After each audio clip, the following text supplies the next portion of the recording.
Apocalipsis capítulo 9 del 13 al 21. Al igual que la quinta trompeta, el toque de la sexta trompeta anuncia otro y más severo ataque demoníaco sobre la humanidad pecadora. Este ataque, a diferencia del anterior, trae muerte. En su turno, en el momento determinado, el sexto ángel tocó su poderosa trompeta. De inmediato Juan oyó una voz. En el texto griego, al decir literalmente una voz, se subraya que Juan oyó una única y solitaria voz. Aunque no sea posible identificar el origen de la voz, su ubicación sí. Vino de entre los 4 cuernos del altar de oro que estaba delante de Dios. De modo explícito le ordenó al sexto ángel que tenía la trompeta: desata a los 4 ángeles, demonios, que están atados junto al gran río Éufrates. El lugar donde estaban aprisionados estos 4 ángeles resulta conocido. El gran río Éufrates, naciendo de fuentes cercanas al monte Ararat en Turquía, el Éufrates corre más de 3.000 kilómetros antes de llegar al Golfo Pérsico. Es el río más largo y más importante en el Oriente Medio y se destaca en el Antiguo Testamento. Fue uno de los 4 brazos en los que se dividía el río que salía del huerto de Edén. Fue cerca del Éufrates que comenzó el pecado, que se dijo la primera mentira, que se cometió el primer asesinato y se construyó la Torre de Babel, el origen de todo un complejo de religiones falsas que se dispersaron por todo el mundo. El Éufrates era la frontera entre la tierra prometida y la influencia de Israel se extendió hasta el Éufrates durante los reinados de David y Salomón. La región cercana al Éufrates fue la ubicación central de las 3 potencias que oprimieron a Israel: Asiria, Babilonia y Medo-Persia. Fue a orillas del Éufrates que Israel padeció 70 años de larga, amarga y fatigosa cautividad. Es el río que cruzarán los enemigos de Dios para la batalla del Armagedón. El propósito estremecedor y aterrador de estos líderes de los demonios y sus huestes era matar a la tercera parte de los hombres. La matanza de mucho más de 1.000 millones de personas requerirá una inimaginable poderosa fuerza. Juan informó que el número de los ejércitos de los jinetes eran asombrosamente de 200 millones.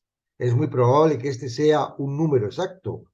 Entonces, como si esperara que algunos escépticos durarían de este gran número, Juan enfáticamente insistió en la precisión del número, dando testimonio al decir: yo oír su número. El uso del plural ejércitos pudiera implicar que las fuerzas de ataque se dividirían en 4 ejércitos, cada uno dirigido por uno de los demonios anteriormente atados.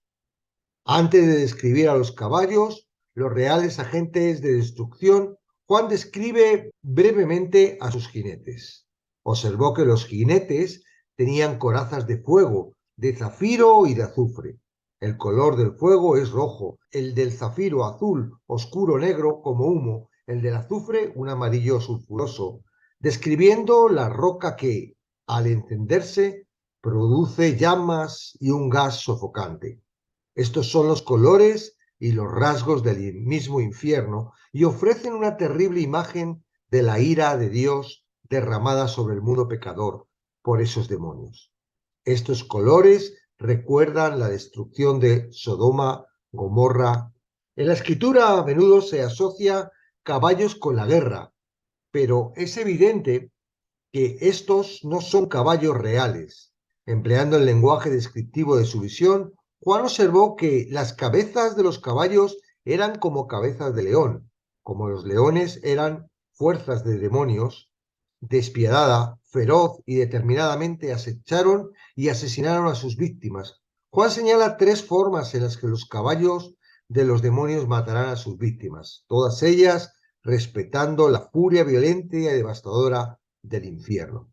La incineraban y las asfixiaban con humo y azufre. Juan vio que la devastadora consecuencia de este ataque mortal de los demonios iba a ser la muerte de la tercera parte de los hombres, porque el fuego, el humo y el azufre que salía de su boca. Como si la descripción que había dado no fuera ya bastante aterradora, Juan ve más acerca del poder mortal de los demonios. Se le hace saber que no solo el poder de los caballos estaba en su boca, sino también en sus colas. Habiendo comparado las cabezas de los caballos a leones salvajes, Juan observa que sus colas eran mortíferas, semejantes a serpientes. Tenían cabezas y con ellas dañaban. Las colas de los caballos no eran en realidad serpientes, ya que los caballos no eran en realidad caballos. Estas metáforas describen el carácter sobrenatural y mortífero de estas fuerzas demoníacas en términos que por lo general se entienden en el reino natural. La muerte de una tercera parte del remanente de la población de la Tierra será el desastre más catastrófico que estremecerá la Tierra desde el diluvio. Sin embargo, en una asombrosa muestra de dureza de corazón, los otros hombres que no fueron muertos con estas plagas ni aún así se arrepintieron. Es difícil de imaginar que después de años de sufrimiento y muerte, bajo los terribles juicios de Dios, unido a la poderosa predicación del Evangelio por 144.000 evangelistas judíos, los dos testigos, un ángel en el cielo y otros creyentes, los sobrevivientes seguirán negándose a arrepentirse. Como aquellos que rechazaron a Jesús viendo sus milagros, oyendo sus poderosos mensajes y la predicación de su resurrección, ellos cumplirán la palabra del profeta Isaías que dijo: Señor, ¿quién ha creído a nuestro anuncio y a quién se ha revelado el brazo del Señor? Concluyendo su narración de esa asombrosa visión, Juan relata 5 pecados representativos del desafío de los que no quieren arrepentirse. En primer lugar, no se arrepintieron de las obras de sus manos, ni dejaron de adorar a los demonios y a las imágenes de oro, de plata, de bronce, de piedra y de madera, las cuales no pueden ver, ni oír, ni andar, refiriéndose al pecado de idolatría. La maldad estará de forma desenfrenada, incontenible, cada vez con mayor desenfreno, como nunca antes en la historia humana. Como resultado, además de la idolatría, los delitos violentos como los homicidios se verán de forma incontrolada. Despojadas de todo sentido de moralidad, las personas malvadas, no arrepentidas, imitarán a las huestes de demonios en su deseo desenfrenado de sangre. Los creyentes en el Dios verdadero serán, sin duda, sus blancos principales, vengándose en ellos por los desastres que Dios les ha lanzado. Juan describe el tercer pecado que en su visión va a caracterizar ese trágico tiempo como la hechicería. Pramacón también puede referirse a venenos, amuletos, encantos, sesiones espiritistas, brujería, encantaciones, hechizos, contacto con médiums o cualquier objeto ligado a la idolatría pagana para producir lujuria o para seducir. Las personas se hundirán hasta el fondo en las trampas satánicas de la religión falsa. El cuarto pecado del que los no regenerados rechazan alegándose es la fornicación. Porneia, fornicación, es la raíz de la palabra española pornografía.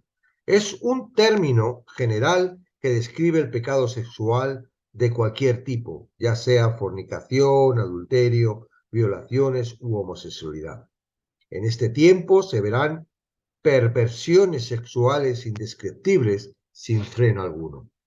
Por último, las personas no querrán arrepentirse de sus hurtos. Al igual de la moralidad, no habrá honradez, ya que las personas competirán por el aumento de la escasez de comida, ropa, agua, abrigo y medicinas. Bajo la influencia de las grandes fuerzas demoníacas, el mundo descenderá al pantano de la religión falsa, del asesinato, de la perversión sexual y del delito de una forma sin paralelo en la historia humana. Es algo muy serio entender que el Señor vendrá un día para hacer juicio contra todos y dejar convictos a todos los impios de todas sus obras impias que han hecho impiamente y de todas las cosas duras que los pecadores impios han hablado contra él. A la luz de ese juicio venidero, es la responsabilidad de todos los creyentes proclamar fielmente el Evangelio a los incrédulos, para así arrebatarlos del fuego. Judas 23.